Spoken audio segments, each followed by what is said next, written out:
Hi, good afternoon, everybody. It's just about 1 o'clock. My name's Simon Ward. Welcome to How to Write Effective CVs with myself and Becky Webber. This is a part of the Next Steps Best on the Web MasterClass series. I'm really grateful that you've found the time to come and join us. I hope the next hour or so will be practical, full of actionable advice. We're very keen to make sure that you take stuff away from the next hour that you'll be able to apply to either a CV that is already in existence and you're polishing, or when you start to sit down and write your CV. As I say, we're really lucky to have Becky Webber with us. Becky and I did a session way back in August. I can't believe how quickly time has Oh, I know. gone. I, I, I think I may have had hair, I don't know, but it seems a long time. Um, I'll just quickly walk through what we're going to try to do today. The overriding principle here is that fundamentally, this is an informal.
Hang on a second. I'm very sorry. I think we may have lost sound for a moment. Hopefully, got you back now. That is me and technology, Becky. Thank you so much. So by doing that putting out that background, I cut my mic off. So you probably haven't heard anything I've said. That is a disastrous start. And I was saying earlier to Becky that the issue is all around me trying to manage technology. So my apologies. Let's just start again, and we'll forget about. We don't need the pleasure backgrounds. So my apologies. So any of you who've been hanging around for the last 4 or 5 minutes going, what the heck is happening? Why am I looking at these screens for no good reason?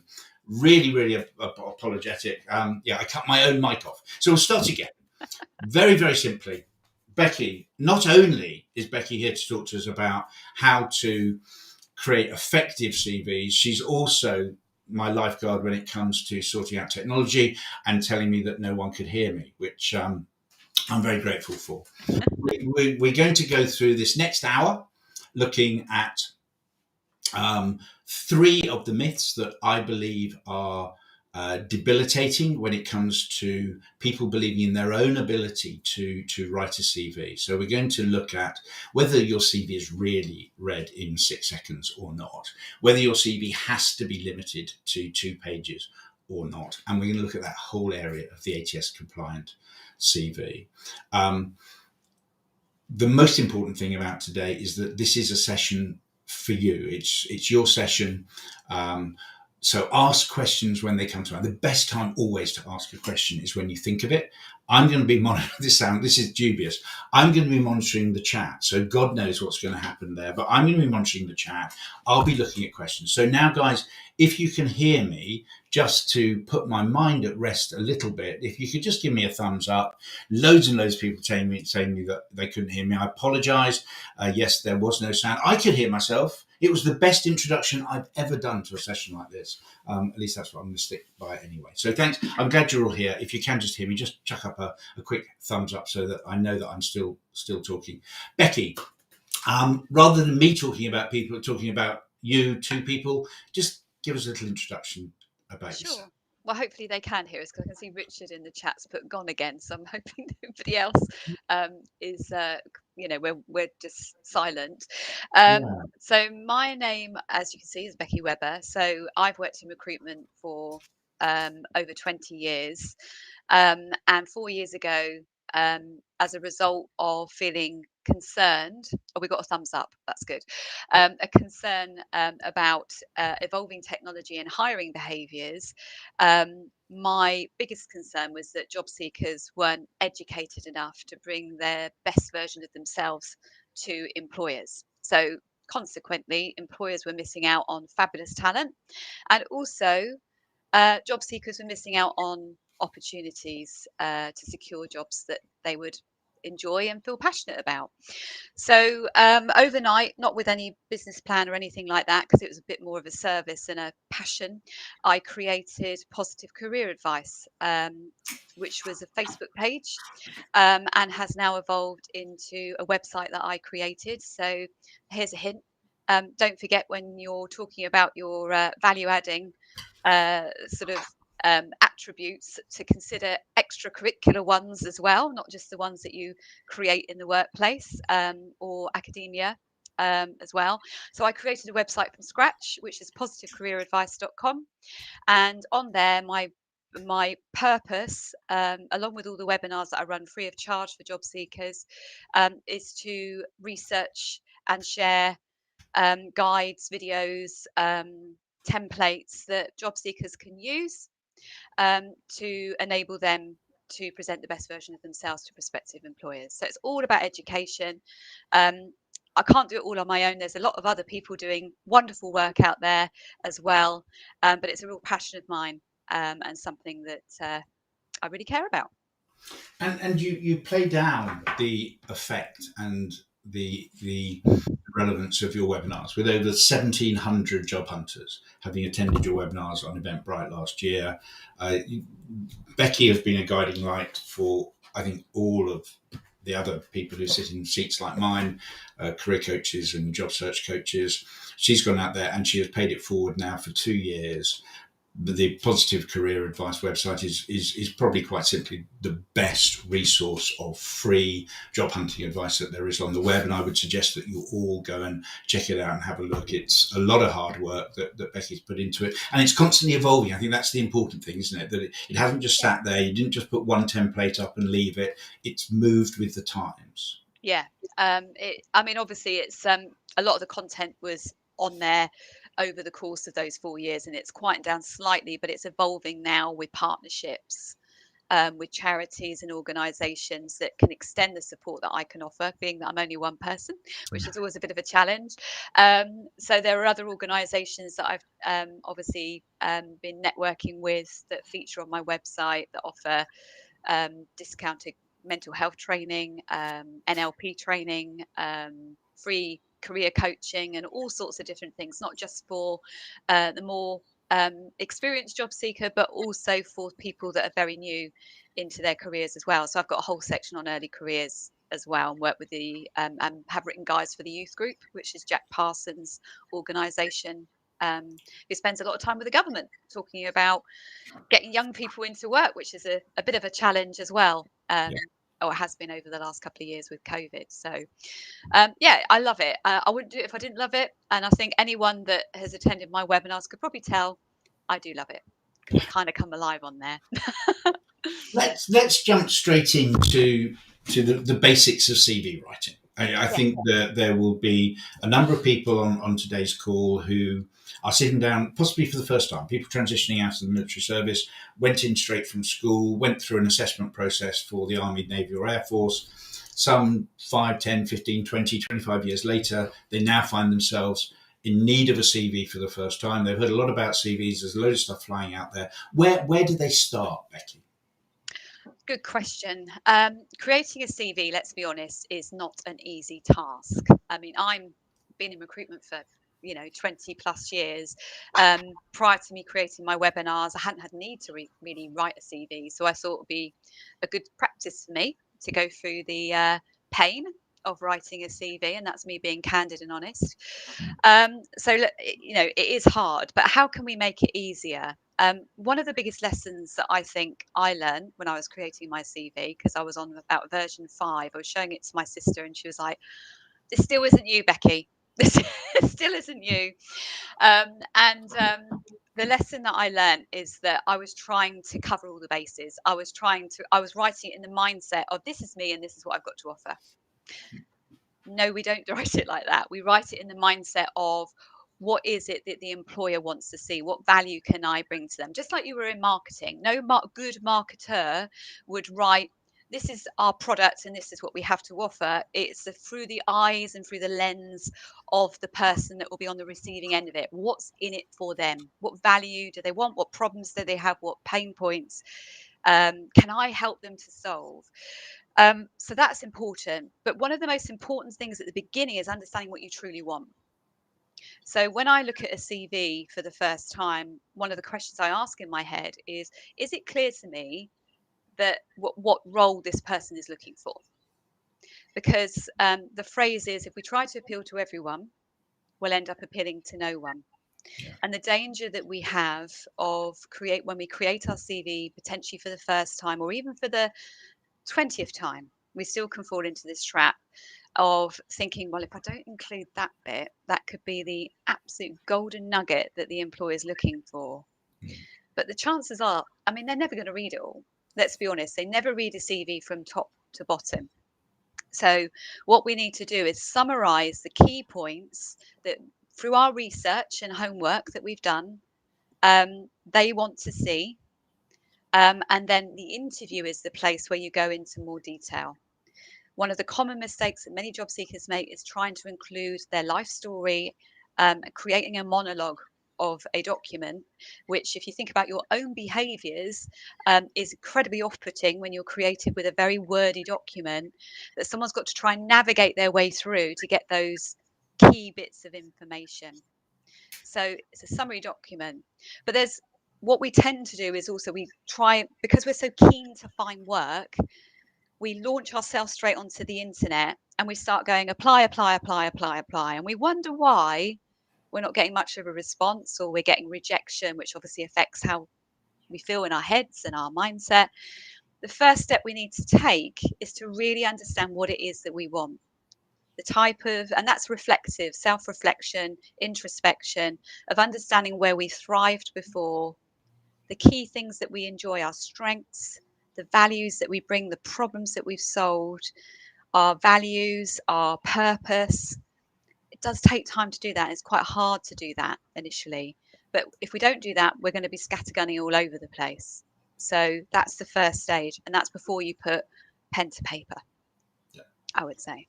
So a bit of a roundabout way of describing it. I think it's really, really important. And I think one of the errors that we see in that first draft, as you say, people put everything in because they don't know, they haven't worked out yet what their key messages are. They haven't done their elevator pitch. They don't know what they're selling. So they don't know, therefore, what the customer is looking for. And a generic guiding principle is just don't write about things you don't want to do. The number of times that I see of CV where people have taken up half a page on a rock, particularly in today's market, where people are pivoting from one career to another, doing different things. When you are looking to sell a solution to a hiring manager's problem, solve the problem that he or she has got. Don't solve a problem that you solved 3 years ago doing something else. So if you don't want to be an accountant anymore, don't take up a lot of the real estate on your resume talking about the days you were an accountant. Talk about the marketing experience you have, if that's where your career is going now, or whatever it is. And I think that just helps begin to negate that need to just put everything down. So just don't write about things that you don't want to ever do again, and also use numbers. That cuts volume down as well. When if a picture paints 1,000 words, numbers can certainly paint a few hundred as well. So, Yeah. so I think getting those evidential data, that number is important. In terms of format, so someone is sitting down, because I'm an old bloke, I was going to say a blank piece of paper. When did anyone last sit down with a blank piece of paper? Someone is sitting down with a blank computer screen with some bald bloke, seems to be talking, but there's no noise coming out of it because it's messed up the sound, and they're about to write their CV. The first decision, I guess, is how am I going to format this? Where am I going to put information? What's your advice around formatting? Well, there are a few examples on my website you can download as Word documents. You've got to remember that CVs are very subjective, first and foremost. So what my preference is might not be what the next person preference is, but I think the key message is about making it easy to navigate. So I spent some time over sort of the end of last year, beginning of this year, putting together a sort of a slightly revised format to try and inject some personality, which a lot of people struggle to do, into a CV. So I think I would urge people to look at the formats on my website. You have, I think, you have your chronological CV, which tends to be the preferred option, where you're talking about your career history from most recent to past. But as you quite rightly said, what we don't want to do is labour on the jobs that we don't want to do anymore. So if you're looking to change career or evolve your career, then obviously there's an alternative way that you can still keep the chronological format of your CV, but also highlight the transferable skills and the value that you can bring. So you'll see there's two variations of CVs. One is the pure chronological one, and the other one is really highlighting those transferable skills, which mirror the keywords potentially that might be included in a job advertisement. But in simple terms, it's your name, where you live, but obviously don't give your full personal data away. Always include your LinkedIn profile. Make sure that marries with your CV in terms of dates, employers, job titles. Use generic job titles within your CV and in your LinkedIn profile so that you're more searchable online rather than using any sort of fandangled super duper new modern job descriptions with the word evangelist in them or something like that, because that's not what you would search for if you were looking for a job. You'd search for a marketing manager role.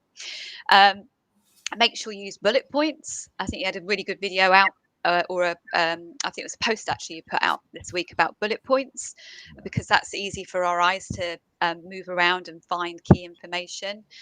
If necessary, put a key skills area. Certainly highlight the accomplishments, but maybe select 5, 6 maximum. Odd numbers are always a good one. I would say 5 accomplishments that obviously are most valuable, that you want to demonstrate to a prospective employer, and make sure your CV is full of value adding, where you add value rather than a cut and paste of a job description, which won't make you stand out from the crowd. I say you have a look on my website, positivecareeradvice.com. It's probably easier to see it. But yeah, a profile at the top as well, which make sure it has some personality in it and what you care about. Yeah. A lot of CVs that we see, and it's very hard not to make it like this. So I have complete empathy, but they're so professional and so corporate. I said to you before the call, didn't I, Yeah. Simon, that I was talking to someone earlier this week, and I used the analogy of the game of pairs, with the cards, matching the cards together. And my question to her was, now you've described more about you as a person. If I had your CV by the side, would I put the two together? Would I be able to see that's you? And she went, absolutely not. Which is so. One of the improvements on the formatted CVs that I've got on my website has also got some sort of statements in there that kind of can bring out more about what you care about as well, which I'm sure you'll be able to see if you hop onto the website. So I'm just going to go to Daniel's question, because it's a question that since I've started working quite a bit of my time now with either people going through a transition out of the armed forces or with veterans. It's a question that comes up all the time. Civify, I'm glad you've sorted out how you spell that for me, Daniel. I often wondered how you spell Civify, but you're absolutely right. My thoughts, and I'll ask Becky on her thoughts too. My thoughts on paying someone to write your CV. Now, there may be CV writers on this call. There may be people who watch the recorded version of this call. So I kind of apologize in advance because I'm just about to trash your industry. I'm not a great fan of people writing an individual CV for you. There are some really great CV writers out there. They're very good and they do good stuff. So I'm not criticizing their capability. What I'm concerned about is the value of a single CV with no background work done with you to give you the skills to take that base document and tailor it every time you update it when you need to. So the work that we do at the Jobs Lab is very much about creating a base CV. Then from that, you'd create your generic CV, which is a CV you put onto job boards or send to agencies when there's not a specific role. And then you tailor your CV for a specific role. And that's when that slightly longer CV can be shortened and focused. I think that CV writers, some of them create great CVs, some of them really don't. And I've seen a few of those. But I very much come from the don't teach a person don't give a person a fish, teach them to go fishing. And writing a CV is a life skill. The Civify issue is a really, really important one, Daniel. We talk about the multilingual lever. For a period in your life now, you are going to have to write and talk in your army language, but also in Civvy Street. And it's really important that you are aware of those two languages and you use Civvy Street language in documentation and communications relevant to Civvy Street, whilst not forgetting that you've still got 6 months, a year, or whatever to serve in the army, and that army is that army language is very important. I'd love to sit down with you, Daniel, have a chat, and I think we can put in place some basic rules and guidance that will make you more comfortable with writing your CV. It is not as complex, it is not as challenging as some of the stuff that I see in the media would suggest. If you think of the stuff that you have written and read during your army career, I'm pretty sure you have written and read things more complex than CVs. And I'm sure you are more than capable of writing them. You just need to know what the rules are. You just need to know what the guidance is. Becky's already talked about structure and the mindset behind creating a CV. Once you've got that, you're halfway there. And there is no such thing as the perfect CV. Which is slightly embarrassing. I think I once wrote a book called The Perfect CV, but there isn't. There is no such my thing. webinar is called How to Create the Perfect CV, but it is tongue in cheek. Yeah, we kind of fall into that belief and we start beating ourselves up with really big sticks that my CV isn't perfect.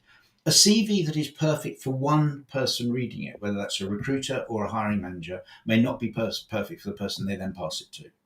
And you just have to do your best, listen to feedback, talk to people, but most important, develop the skills to do it yourself, because every application should be different.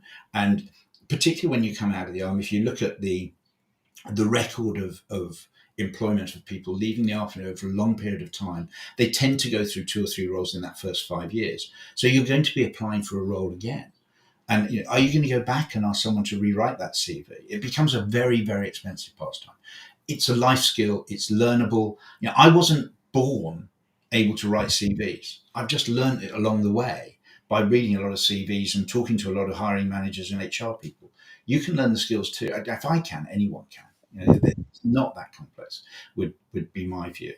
In terms of stuff like font and photographs on CVs and using italics or bold or different size font, what are your feelings about how the visual of a CV should look, Becky? I think it's depending. Again, I'm going to say this with a bit of a caveat because I learned this. I've learned to adapt my webinars and my content based upon what I learned from job seekers and their experiences. So I learned early on in my webinars, because I would say don't put a photograph on the CV. In the UK and the States, it's frowned upon, and obviously it can create bias as well. And we want to be judged upon based upon our capability and our potential rather than how we look.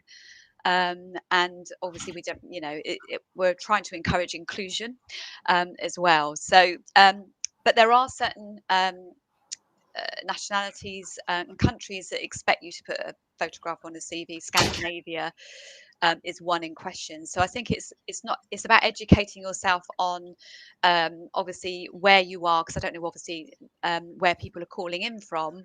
Understand what's important in your demographic, in your country that you're wishing to work within. So, but generally in the UK and the States and many other countries, a photograph would be a no-no. Again, this is my advice, not necessarily saying that it's correct. It's based upon preference. I don't have any problems with using bold. I don't have any problems with people using italics to express a point or to make something stand out. I don't have any problems with anyone using a different color, provided it's not offending my eyes with a rainbow of colors. It still needs to look, it needs to represent you. And if you're going for a type of a professional role, then obviously you want it to look professional.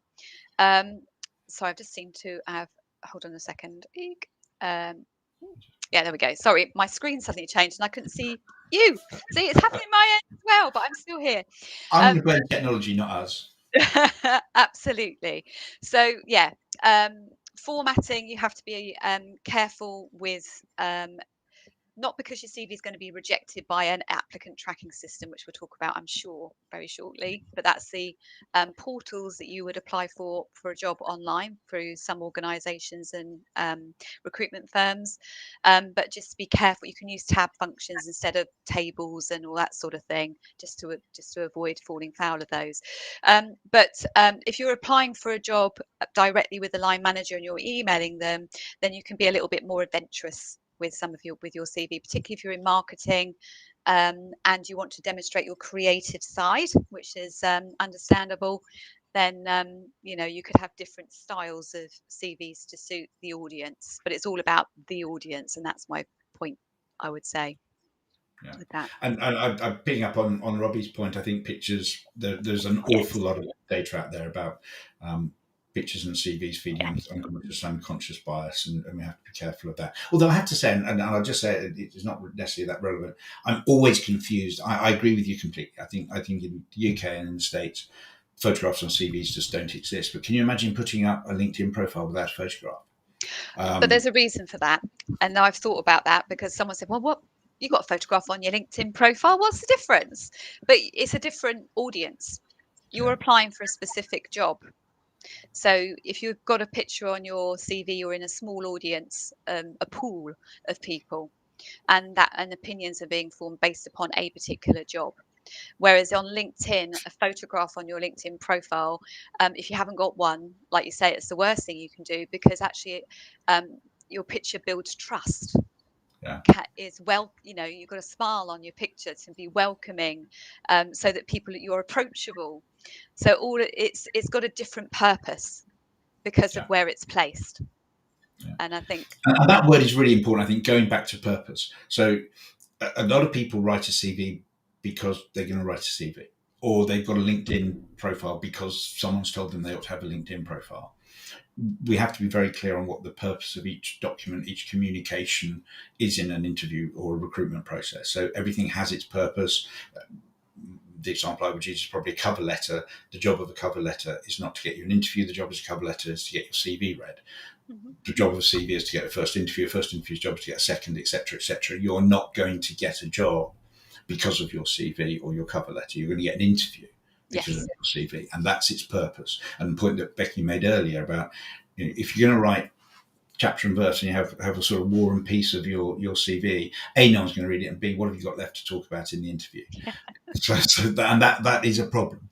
But as you've brought them up, and it is a subject that gained a lot of momentum last year, not so much this year, is this issue of ATS compliant CVs and what an ATS, applicant tracking systems, are, what they do, how important it is that you have to. I mean, I've seen some suggestions that if you are going to apply to a large organisation where you know they're using an applicant tracking system, so a large FTSE company, for example, you would put in a ATS compliancy, which is fundamentally a bunch of a big block of text, has all the SEOs in it, and it just looks horrible. What are your thoughts, Becky? Yeah, don't do that. It's what my thought is. Okay. My goodness me, applicant tracking systems.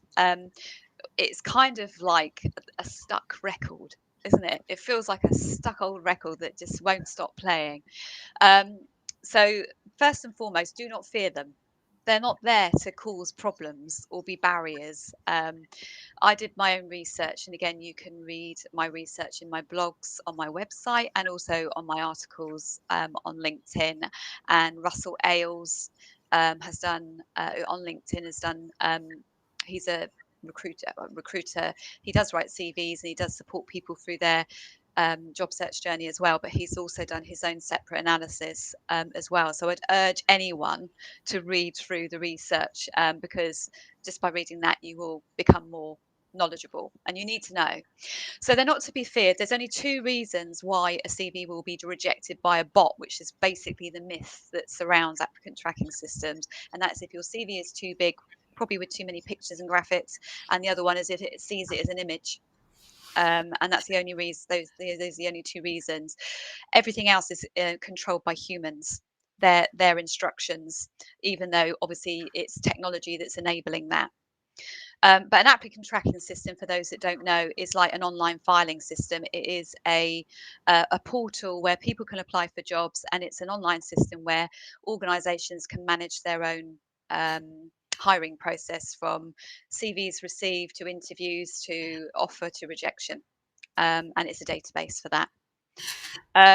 So my simple advice through the research I've done is just play the cautious card with how you format your CVs. And again, the guides that I've created or the research will show you that, but it's basically avoid tables, headers, footers, just because some of the text within those areas of a CV might not be read by technology. And that's just because some systems don't do it. And a lot of systems do, but legacy systems might not. And you don't know which system they're using. So it's better to play the safe card. The most important thing is keywords. Yeah. So if you think about it, let's reverse this. When you're looking for a job, you will type into Google search the type of job you will be looking for, which will include a standardized job title. Therefore, use standardized job titles in your CV because they will be using keywords as well to find you. So all you're doing is what you need to do is mirror the language in the job advertisement in your CV, which is why it's so important to tailor your CV when you apply.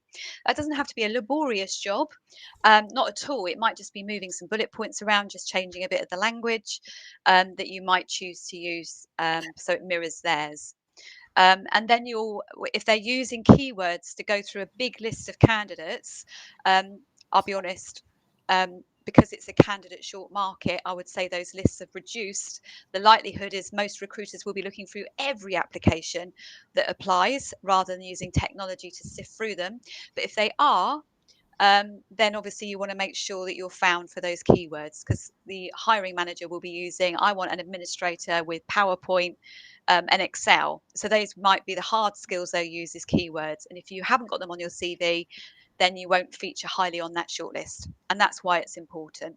So that would be a key point. But basically, they're not really scary, are they, Simon? No. I mean, you've worked with them probably more than I have. They're an enabler, not a disabler. So um, I do think it, as you said, it's a stuck record, and it's a stuck record that I think is introduced to the market to create a little bit of concern and make what people like me do look even cleverer than it is. Well, it's not. They're not that difficult. There are those basic rules, as Becky says, avoid tables, and that's really clear format.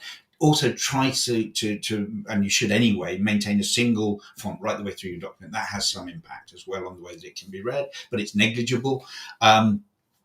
But there is no point in an ATS compliant CV flying through an ATS so it gets passed on to a human being who looks at it and goes, well, I'm not talking to them. You have to. Bore me within the first few seconds with all your big text. Absolutely, yeah, and we talk about it's got to get through the AHB, the actual human being, because that's where your job is going to come from. I mean, I think the year before last, Barclays were the first people to actually hire people without any human interaction at all, which I found was absolutely terrifying. That isn't where the market's going. And in fact, the pandemic has made it easier in some ways for us to have, through technology, some level of human contact. You're going to be talking with individuals. I still think the look and feel, or the look, you don't feel it necessarily, but the look of a CV is such a big, has a huge part to play in whether people commit that time to read your CV. The point that I think we're all in a better place now in some ways if we're looking for work, because we're not having the 200, 300 applications per role that at some points last year was the case. I also think that in applicant tracking systems that they're only a computer. They can't apply. They're not. People talk about AI. I've worked in a couple of organisations that do really advanced AI. ATS don't have really advanced AI yet. Largely, the whole, and Becky and I were saying earlier that there is this amorphous mass, the applicant tracking system, as if it's one being. They're all different. The most important thing is that you get through the next sift as well. So a clear, clean, well formatted, well thought out, fact-based CV that makes your case, but also allows your personality to shine through, will get through an ATS quite happily as well. So that's one of those myths about that I do think make people think, God, it's got to be compliant with ATS. I better get a professional to help. It makes no sense to me. That's one of the reasons I did my research, because I could see people marketing CV writing services and showing examples of this horrendously keyword saturated CV for not far off £1,000 for the service. And I just thought, if I were looked at that CV, just as you pointed out at the beginning, I wouldn't give it a second glance, because it's playing the system.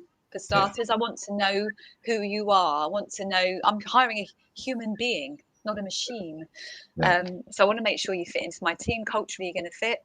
And I want to know about you as a person. So absolutely. But yeah, don't be scared of them. Just educate yourself around them. That's all.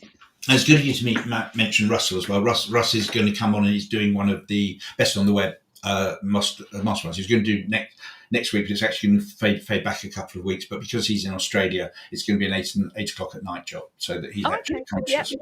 But it'll be great. And I really strongly recommend, have a look at the research Becky has done. Have a look at the research that Russell has done. It's not a coincidence that Becky and Russell are both guests on this Best on the Web series. We really like people who are beyond just pure opinion and gut feel, and Becky does the work, and it's there and it's evident on her website, and that's really important.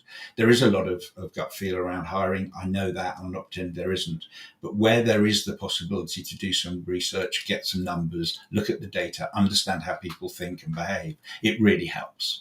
Length of CV, Becky. What's your thinking about length of CV? Whenever I ask this question on my webinar, do you know what answer I get?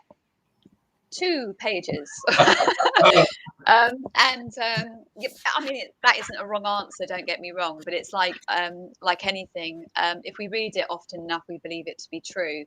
It needs to be as long as it needs to be to convey the message that you need to give. That's not too long that you're going to send someone to sleep and find it, and for them to find it difficult to get to the key information they need to see to invite you to interview, which, as you quite rightly said, is the whole purpose of a CV, but not too short, not to give enough information that people just go, well, that's not whetting my appetite at all, and move on to the next one.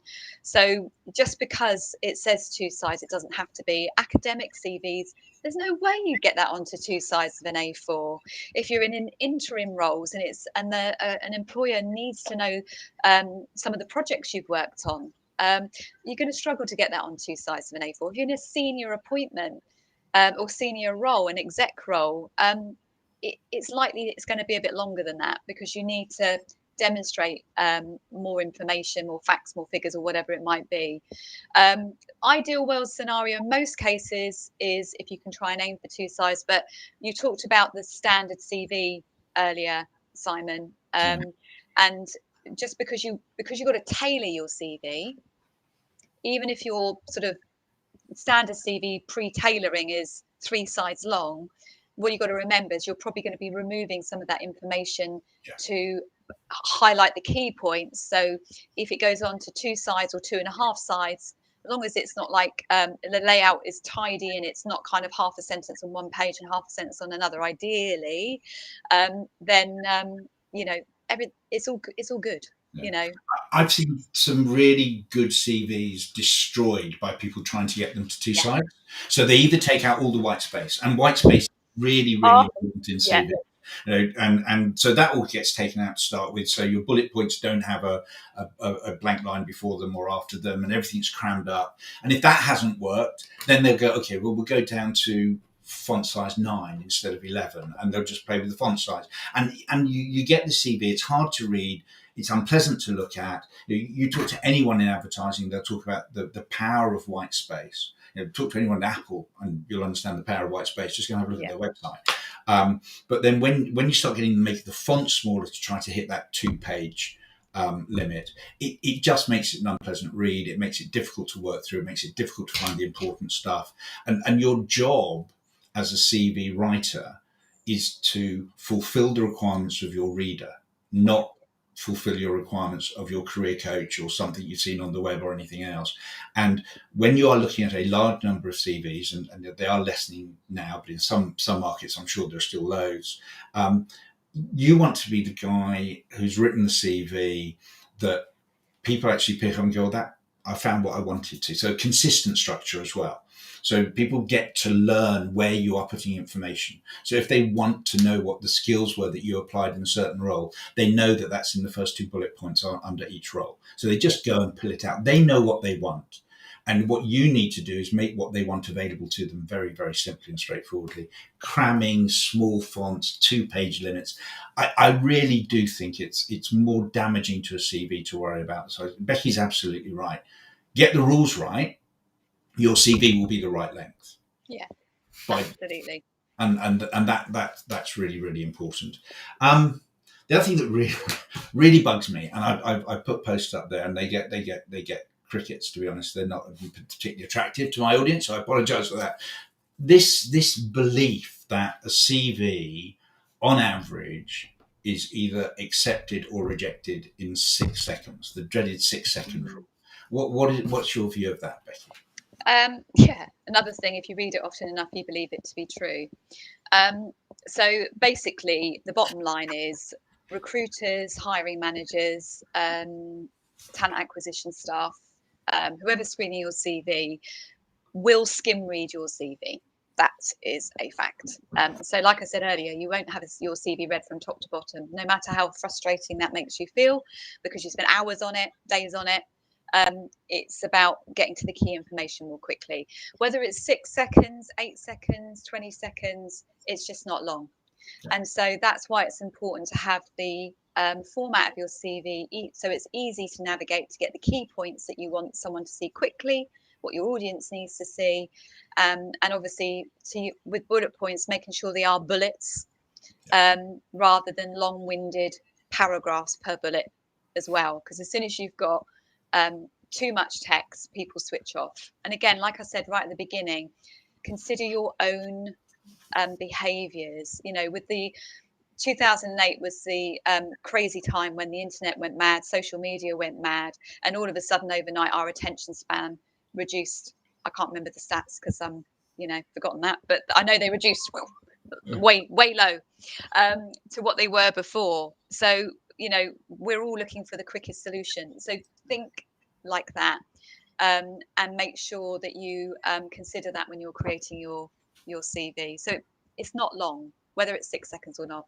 I'm sure I take a bit longer than that, but it isn't much longer. And I think what people do is they don't necessarily at the end of 6 or 8 seconds make the final decision. No, They make a decision to invest another 6 or 8 seconds. to read on. So they're It's just reading, that initial review. and Yeah. you need to think about writing your CV in those kind of chunks. Yes. I often talk about the sort of EastEnders moment. You need to encourage people to work their way. Yeah, that's terrible. That you need to encourage people to work their way through the CV, whether they're reading from top to bottom and scanning, or they're doing what eye tracking software tells us people does as well. Go to the left-hand column, work down, look at the job title, look at the employer, go down a bit more, look at the job title, maybe look at a couple of bullet points. Yeah. Either way, construct your CV that in such a way that you're getting key information across every 6 or 8 seconds. And I think that's important. I've got one question on bullets. So I'll just mention that before we go and talk about graduate CVs, which is that's a webinar in itself, I suspect. But in terms of the question, how many bullet points are considered for each job? There's a golden rule that any copywriter will tell you, and that is that if you are creating a list of any kind of bullet, it's an odd number. So it's either 3 or 5. In my book, it's 3 or 5. More than 5, it's too long. So I would go for 3 or 5. The eye likes a center point. So it likes to be able to go somewhere that is the middle of what it's looking at. So if you go to 3 or 5, that odd number gives it a central point, and that rest of the eye will then work up and down from that point. So, and to answer the question, in my view, there are other things that are important about bullets. So as Becky said, keep them short, including evidential data, a number if you possibly can, because they're so powerful. Keep them consistent, both in terms of format and in terms of length. So if you're aiming for one-line bullets, try to keep them all to one line. If two lines is fine. And as Becky said, I put a post up earlier this week, and I think the bit I said at the start is that if your bullet points are more than 2 lines, then they're not a bullet point. They're just a small paragraph with a dot at the front. And you've lost all the power that magical thing that a bullet point has in terms of attracting the human eye. So I actually scribbled down somewhere, but in my panic over volume, I've lost it. But I promised I would go through the 7 rules of bullet points, and I've forgotten a couple of them. I'll come back maybe if I hear it later. Graduates, have you done a lot of work with graduates, Becky? I have worked with graduates. I wouldn't say I've done copious amounts of work with graduates. So yeah, I do have an early careers section on my website, which has a graduate CV format, as well as the first time I've ever written a CV format as well, as in a school leaver. And I've got lots of experience of that, because I've got 2 children and 3 stepchildren, all of 4 of which are post-school leaving age, and they're in jobs. So I've supported them. So lots of experience there. So how would one CV stand out to a graduate school committee? So I'm assuming that's it's not really a graduate, is it? It's a Is that applying for higher education? Is that going that way? So is it from school to higher education? Maritza, if you can just come back and just explain a bit more clarification on what it, so we don't go off on a tangent. you're at, so that we can understand that. I mean, so the worst thing that ever happened to me was my eldest son looking for work. Being a job search coach and having an unemployed son around the house is incredibly damaging to your credibility. And I let him roll with it. As we all know, we've been there, or we're on our way to get there. Children are never going to listen to parents if they can possibly avoid it. And it took me some time before I eventually got involved. But the one thing I would say about early stage CVs, I'm not sure about Maritza's question, if it is about how do you use a CV to applying for graduate schools, applying for graduate schools. We can talk on that, but the one thing you just have to bear in mind if you are, and it's probably relevant in terms of graduate school programs as well, but it's certainly if you are a graduate going for your first role, you're being hired on potential. You're not being hired on exclusively on who you are today and what you did yesterday. You're being hired on who they think you are going to be over a period of time. Yeah. Any sort of graduate program is an expensive exercise for an organization. They're looking for return on investment, so they're looking for potential. And I think there has to be an even stronger storyline in a graduate CV. Yeah. So you need to explain why want to go where you want to go, why you're going to get there, and what you've done in the past to enable you to get there. And it's that joining up those bits of based on potential is really, really important. Can you help Maritza at all in the stage before that?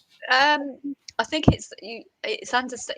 You would have done some sort of coursework, some project work, to to build some of that life experience and that actual experience itself. And I think it's extracting what you've done project related wise, the part you played, the impact that you had, and the value that you added.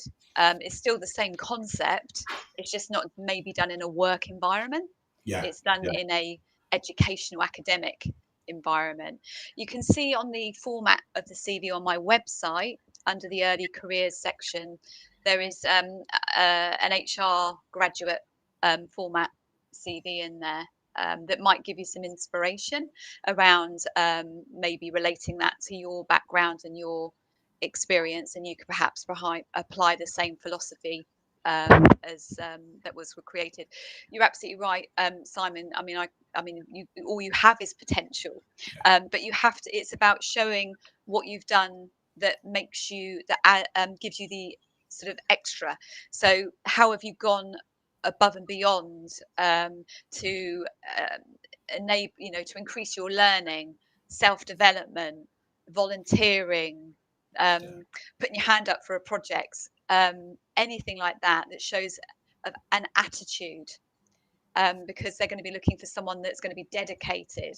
They don't want to hear the word dedicated, and that's another conversation, isn't it, yeah. about cliches, because we need to prove our capabilities rather than give a long list of words that mean nothing, which is what a lot of job seekers do in their profile section. So it's the same concept. It's no different. It's just that we overthink it sometimes because we think we haven't got enough experience. It's life experience, academic experience. It's the same when you're creating a CV and you've been in, you're older like me. I've got hobbies. I've got I do things in my spare time. I read lots of books. I've got positive career advice. That's all over and above what I do in my day-to-day job. We forget transferable skills, opportunities to demonstrate attitude, soft skills, which are even more important in today's world and the future of work as we become more technology enabled. And particularly if you're in leadership and customer facing and people orientated roles, those soft skills are so important. So think about those aspects. We forget so much because we take so much for granted. I Sometimes think it's good to talk that through with people as well, so that they can highlight some of those areas that you might have forgotten or put to one side and think they're not as important as they really are.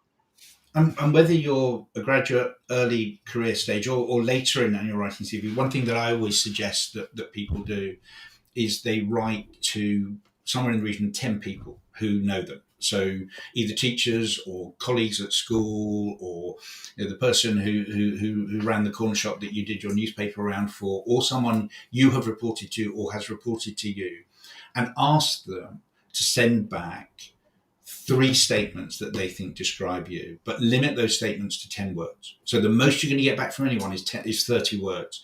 But you're looking for other people's language. You're looking for other people's lenses view of you and it's incredibly informative. And it also gets away from the nervousness that a lot of people feel about being overly complimentary about themselves in their CVs. Yeah. They're using language that's been given to them. I always suggest that you use third person. I always find it easier to say Simon is brilliant than I'm brilliant. I never say either of those, to be honest. But if I did, that's what I'd find it easier to talk about someone else. But if you can collect other people's language and then look for the themes, look for what other people think of you. But that point about transferable skills, so many of the younger people I've worked with don't acknowledge or don't recognize the value of some of the stuff they do.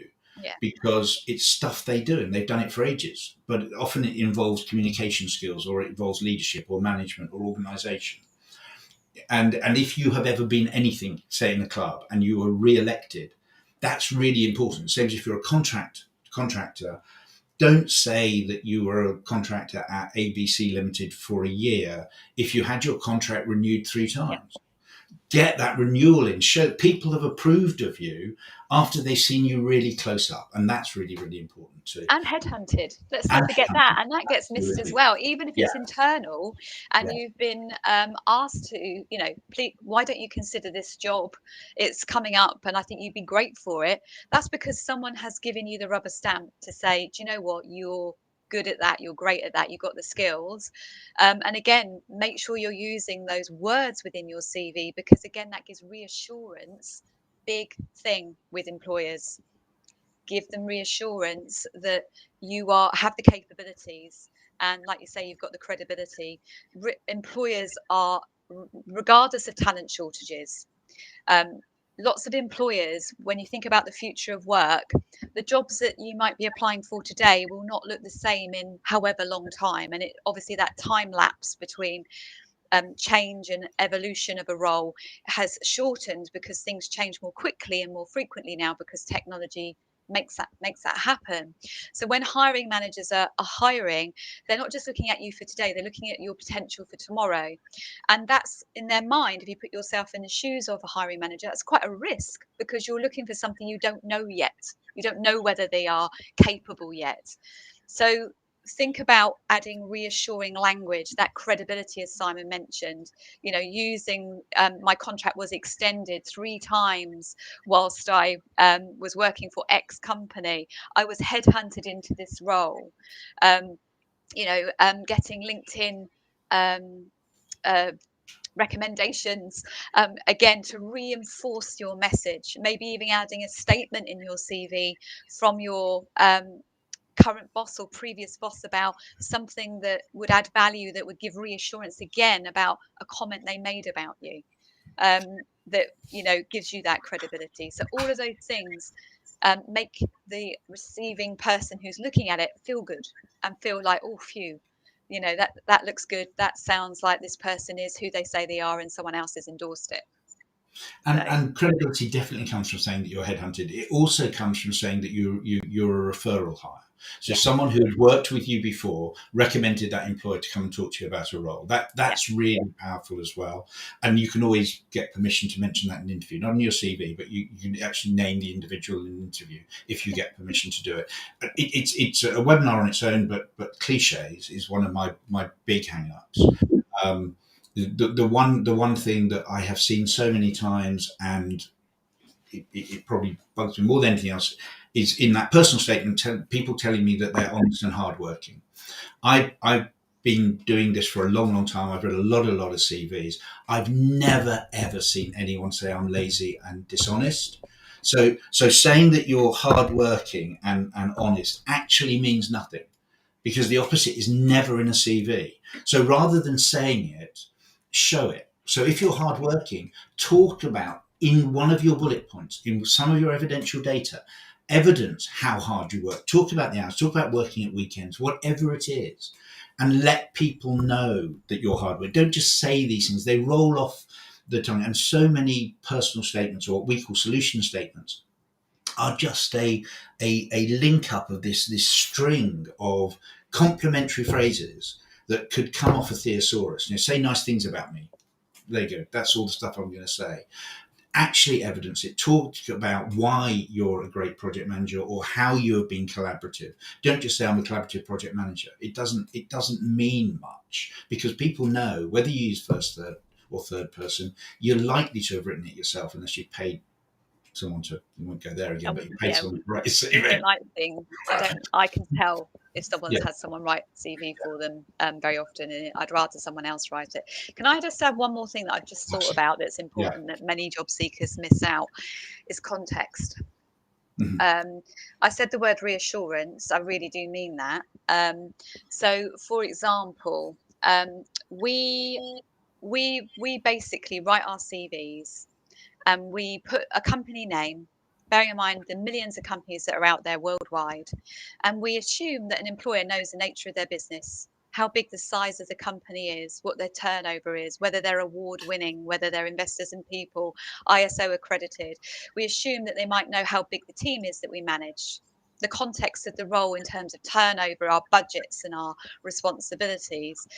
That's why the first few lines before you go into the bullet points, and again, first few, and I'm stressing few because we don't want a big paragraph. Again, you need to make sure you add context in there and relatability to the job you're applying for. So if, for example, you're applying for a organization that's within telecoms and you've worked with a telecoms related organization, don't just assume because you've mentioned a company name they're going to know that, and you have worked with them. Tell them, and also maybe explain the size of the organization and the connection there, so that you're adding more relatability. Because it's not just about what you do, it's not about just the job, it's about the fit. It's about culturally, are you going to fit into my organization?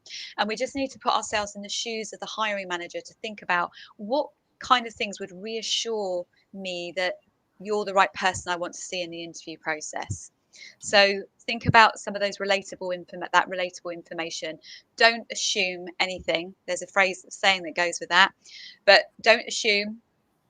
Tell, inform, Yeah. so that you are conveying the accurate information to give them that reassurance. I think Craig has just opened a whole can of worms smack on the hours section. So I think what Craig is talking about here is when I was talking about being honest and hardworking, and that those now demonstrate, if that is expected of someone, not the honesty bit, but maybe the hardworking bit, is that demonstrative of a toxic behaviour. I think that's what you're meaning, Craig. What I was going to say is we are up just about up on the hour. I'm not just going to skip this and go, actually, that's a difficult question. But I will come back. Do you have thoughts about that, Becky? I need a bit more clarification on what Yeah. Craig means from it. Just a bit more context around that. I don't know, Craig, if you can just add a little bit more. I'm okay for a few minutes, Simon, if you are. So, Craig, if you could just add in a little bit more. You're probably typing away, and we're just waffle on in the background. There's a gap. There's a 14-second lapse or anything that's on LinkedIn Lives, and it's stop us saying bad words or anything like that, I guess.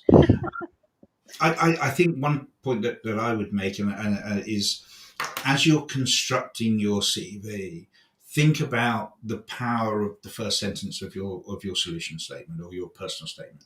Think about the power and relevance of your first bullet points. It is really worth thinking about ordering those bullet points by relevance, particularly as you are beginning to move from a base or generic CV into those tailored CVs, because people will often need to have that little bit of a carrot to keep on reading through your CV. So that first sentence is really important. And one thing I've seen, and I now suggest, it wasn't my idea, but I now suggest, is when you look at a CV, there are some areas, we talk about resume real estate, so there are areas of a CV that have higher value than others. So your bottom right-hand corner is worth very little compared with your top left-hand corner. And yet the most valuable part has the stuff that no one's going to hire you for, which is your phone number, your email, and your name. And I know they have to go there, but then the next bit down is very, very important. And taking that up with a large, bold statement of personal statement or what is a waste. And what I have seen, and I think it works, and it works in terms of SEO with an ATS, and it works with the human being as well, is to actually use the generic job title of the role that you're applying for instead of your profile, instead of solution statement. It just confirms at a psychological level right at the beginning that you are what they are looking for. And it will arrive at that time. I would agree with that. And I had that on one of the examples of the CV that you can download. But I think it's relevant in certain circumstances and not so relevant in others. I think if you're changing careers, it might look a little bit forced and not quite accurate. So, and that's why you need the transferable skills as sort of the key thing that they see, and then some evidence underneath as to how you can back those skills up in terms of accomplishments as well. But it definitely has a place. But that point is so important, that the overriding rule for your CV is just don't lie. Yeah. And be honest. If you are changing careers and you're pivoting, be really honest. Some of the stuff I see on online kind of implies that hiring managers and HR people and recruiters are actually really stupid, and they can't read between the lines, and they can't add up different facts as they work their way down a CV. Generally, I find that hiring managers are more intelligent than me. I find that recruiters are often more committed than many people I meet. I'd like to not say me, but many people I meet. So they have skills, and we need to treat them with respect. And they will see if there is an inconsistency running through your CV, or more importantly, if it's reflected in your LinkedIn profile. So those consistencies, I think we're going to have hopefully going to have a guy on later in this series to talk around navigating the pre-employment screening process. Because once you've got through that, you have PES to deal with and referencing, etc. So yeah, consistency is important. It is, and I think just a final point on that probably would be that if you're looking to pivot your career or change your career, throwing yourself into fully online applying for jobs is not necessarily the best time well spent. And that's why networking is important, because you're instantly up against competition potentially, whereby someone with someone's done the job before. And I've heard many stories and many success stories of people that have secured jobs, maybe sometimes applying online, but they've also been networking. So people have got to know them as a person, rather than or people know people that know people kind of thing, as how networking tends to work, rather than relying solely on applying for jobs. That's why building relationships, similarly, if you're coming out of transitioning out of the forces, finding a mentor that's done the same as you are intending to do can give you so much wisdom and insight, and also put you in touch with different people to help you on that journey. Everything I've done in my career, I could never sit there and say I've done it on my own. I've always done it with the help of others. And anything I do in the future that's worth anything will always be done like we're doing today. Me and Simon working together today will always be done with the benefit of working with other people. So it then alleviates that soul journey as well, doesn't it? And networking is so crucial almost for any type of job. The one thing that I've been worried about over the last 12 months is that networking has almost now been replaced by LinkedIn. Networking is LinkedIn plus plus plus plus plus. So there's a lot of other things that you need to be doing to effectively network. Yeah. LinkedIn is really important. I'm not going to pretend it isn't. And getting LinkedIn right is really important. And getting your activity on LinkedIn right is really important. But it's not the be all and end all of networking. So there are groups and things well outside of that standard LinkedIn environment. So think about how else you can meet relevant people, how you can find those mentors. That's exactly the thinking behind Next Steps. The thing behind Next Steps is that we want to be able to provide people with multi-lens mentoring over a long period of time to give them that view of experience that they haven't yet had. And I think that's really, really important. Absolutely. I don't think Craig got back. No. So if you want to have a chat about toxic behaviours, Greg, and particularly if it was about my comment about hardworking and dishonest or honest, I'm more than happy to have that chat. Just let me know. I'd just like to say thank you, Becky. It's always a pleasure, and I've been scribbling down notes and typing with my two fingers to capture as much as I can as well. The recording will go up. It'll be on my profile before the end of today, probably within the next half an hour or so. Becky, I'll send you a link. So if you want to put it up on yours. Yeah, I've been asked a couple of times for a few people to see it, so I Brilliant. couldn't make Okay, it. so I'll send you that link. I'll get it from either Restream or LinkedIn very quickly. Thank you. And it'll also, a couple of things I just want to mention. Next Friday, the next Best on the Web mastermind, a masterclass is coming from a lady called Helen dos Santos, who is just incredible. I want to get the description right. The event is called The Power of Positive Thought. She'll be running a number of positive thought events through the session. I've seen her do things that I still don't. I wrote in a a comment this morning. I'm still bamboozled by some of the stuff that she does. I don't know how it works, but it does work. There's one particular thing she does where you hold a polo on a piece of cotton, and depending what you're thinking, the polo changes direction. I don't understand how that works. It does, and I've seen it done with 70 soldiers. So that's at 1:00 next Friday. So watch out for that. There is also the Best on the Web group on LinkedIn, where we are beginning to put up tools and guidance, and there'll always be information about the other masterclasses we're running over the next 2 or 3 months. So I'll pop that up. I did have this lovely sort of PowerPoint slide that was going to go up now, but I hadn't. Who's going to hear you? So you just put it up. So I've learned something, and life is a learning curve. I've learned today that you can't put up those as backgrounds and expect to speak at the same time. So I apologise for that slight false start. It's been great. I've really enjoyed it. I do love doing these things with you, Becky. Thank you very, very much indeed. And I will be putting up links to obviously to Becky's website and to Becky's LinkedIn profile in the group and in the events and on my own profile. So you'll be able to get in touch with her however you need to. But absolutely get to Positive Career Advice. It's a fantastic website. I love it. Thank you. And I would just add one more thing. Firstly, two more things. Thank you very much for having me. It's been a pleasure. I always enjoy running these sessions with you, or you running them, and I attend. Brilliant. Love it. And the time goes so quickly. And the one final note is I do have 2 webinars next week, which are free for job seekers on CVs. So obviously very relevant, and also optimizing your LinkedIn profile as well. So if you go to the website, go to the webinar page, you'll be able to book a space there. And if you are there and you are attending, I look forward to seeing you then. It's Tuesday and Wednesday, I think, from memory. So there we go. The indication of how good those webinars are the number of other career coaches and job search coaches that you get attending them as well. I know, they do. we all learn from you, Becky.